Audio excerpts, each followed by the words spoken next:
but perhaps the most common is that we will identify a country that has resources our corporations covet, like oil, and then arrange a huge loan to that country from the World Bank or one of its sister organizations.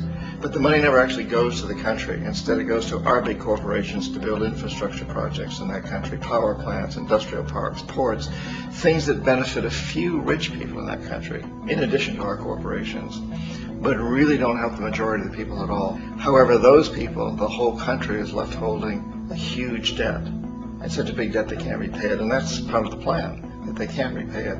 And so at some point, we economic hitmen go back to them and say, listen, you lost a lot of money, can't pay your debt, so sell your oil real cheap to our oil companies.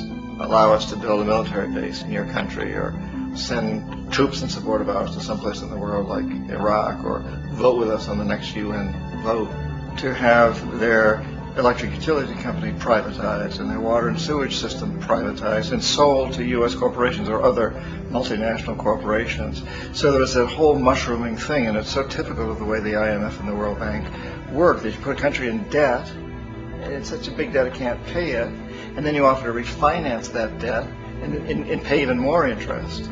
And you demand this quid pro quo, which you call a conditionality or good governance, which means basically that they've got to sell off their resources, including many of their social services, their utility companies, their school systems sometimes, their penal systems, their insurance systems, to foreign corporations.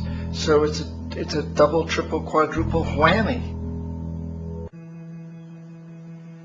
Ecuador for many, many years had been ruled by pro-U.S. dictators, often relatively brutal. Then it was decided that they were going to have a truly democratic election. Jaime Roldos ran for office, and his main goal, he said, as president, would be to make sure that Ecuador's resources were used to help the people.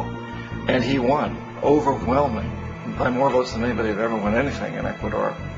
And he began to implement these policies to make sure that the profits from oil went to help the people. Well, we didn't like that in the United States. I was sent down as one of several economic hitmen to change Roldos, to corrupt him, to bring him around, to let him know, okay, you can get very rich, you and your family, if you play our game, but if you continue to try to keep these policies you've promised, you're going to go. He wouldn't listen. He was assassinated. As soon as the plane crashed, the whole area was cordoned off. The only people allowed in were U.S. military from a nearby base and some of the Ecuadorian military. When an investigation was launched, two of the key witnesses died in car accidents before they had a chance to testify. A lot of very, very strange things that went on around the assassination of Jaime Roldos. I, like most people who've really looked at this case, have absolutely no doubt that it was an assassination. And of course, in my position as an economic hitman, I was always expecting something to happen to Jaime, whether it be a coup or assassination, I wasn't sure, but that he would be taken down because he was not being corrupted. He would not allow himself to be corrupted the way we wanted to corrupt him. And in that way, we've really created an empire, but we've done it very, very subtly. It's clandestine. All the empires of the past were built on the military, and everybody knew they were building them. So the British knew they were building them, the French, the Germans, the Romans, the Greeks. And they were proud of it, and they always had some excuse, like spreading civilization, spreading some religion, something like that. But they knew they were doing it. We don't. The majority of the people in the United States have no idea that we're living off the benefits of a clandestine empire, that today there's more slavery in the world than ever before. And in a way, our government is invisible a lot of the time, and its policies are carried out by our corporations on one level or another. And then again, the policies of the government are basically forged by the corporatocracy and then presented to the government. They become government policies. So it's an incredibly cozy relationship. This isn't a conspiracy theory type of thing. These people don't have to get together and plot to do things.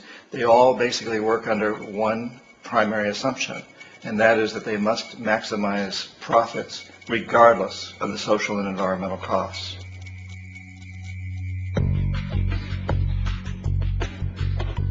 The Bank and IMF serve this role on a global scale.